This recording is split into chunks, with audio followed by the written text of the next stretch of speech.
Hi guys, welcome to my vlog. Ngayon susunduin natin ang kapatid ko na si Jessame na darating dito sa Sydney. So grabe, ang tagal namin naghintay. Almost 2 hours kami naghintay. Malamang malaki ang babayaran namin ito sa parking ticket dito sa Sydney. Mahal pa naman ang parking dito. Kaya guys, sana dumating na sila, no? Wala pa eh. Wala pa, hinarang yata ka. Jessame, napakatagal Jessame. Ano nasabi mo? Sa tingin ko, ano eh, ibang eroplano na sakyan eh. Napakatagal eh. Sa Melbourne pala mo.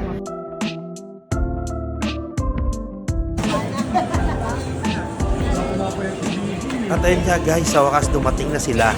Pero hindi mo tayo kagad nakapakita. Paghihintay natin sila na medyo matagal. Dito ka lang!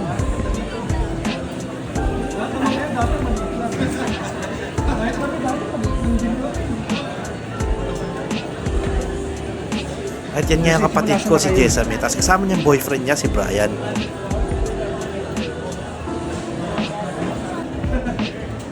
Sige, punta mo dito lang ako. Papakita ko sa video.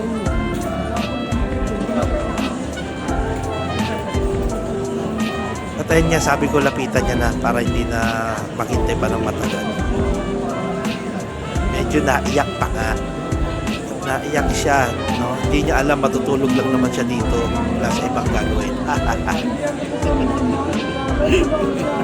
At syempre, bibili sila ng SIM card. Syempre, yan yung food trip. At syempre, unang picture. Sana mag-enjoy kayo sa stay nyo. Kill at try no man.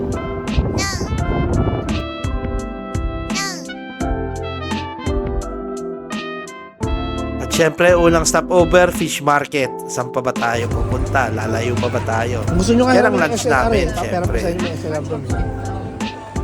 Guys, dito sa fish market, the best dito. Lahat ng mga sashimi, sushi, mga pinirito, seafood. Nandyan. Okay, next stop, ferry ride tayo sa city para makita nila yung city. Explore na nila kagad. Mahingit mga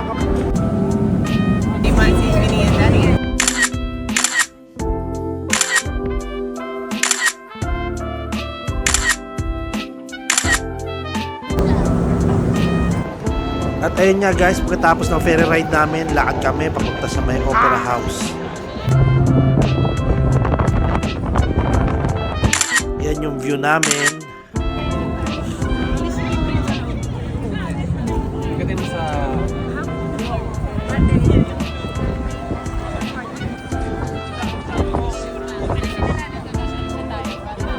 alam, saan mo punta?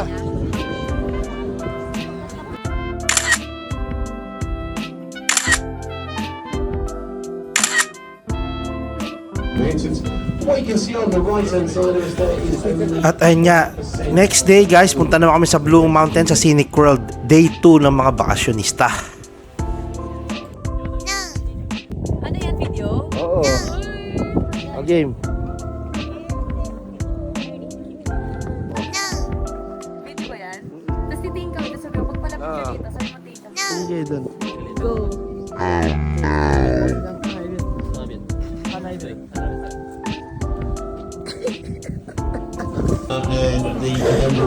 Tasan guys, sumakay kami dito sa parang tram na maghahangka from ano. Then ito yung train na pababa sa may Scenic World. Sumakay din kami dyan. Tapos guys, mamaya sumakay din kami dito sa may paakyat, yung na may cable car. Yun.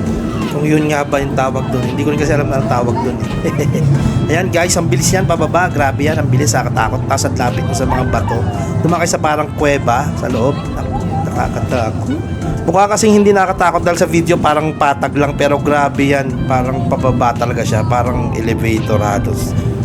Yung ano niya. So guys, yan yung train pa rin na pababa. Yung tawag nila, parang steepest train. Tapos nagpa-picture sila sa harap ng Three Sisters. Kasi to, try namin siyang takutin pero hindi naman siya natakot. Actually, may tao dyan sa loob, parang mannequin. Malaki daw yung mama. Takot, spooky. Tapos siya, naisip naman nilang gumawa ng video, picture taking, kung ano nung post, gano'n. Okay naman, masaya. Eto guys, yan yung video nila, dire-diretso. Tapos ito, pabalik na kami yung packet. Tapos ito yung packet na na cable car. Ayan, mas makikita mo yung Three Sisters dyan. Enjoy kami dyan sobra. Tapos yan yung Three Sisters, tapos yan yung Three Sisters na tinatawag nila. Tapos yun nga guys, konting picture lang. Then pumunta kami sa pinsan ko, may handaan sila guys. Bigay ko yung address para pumunta kayo kung gusto nyo kumain. Joke lang. Well, sa ngayon, ito muna yung vlog natin. Sana nag-enjoy kayo. Bye-bye!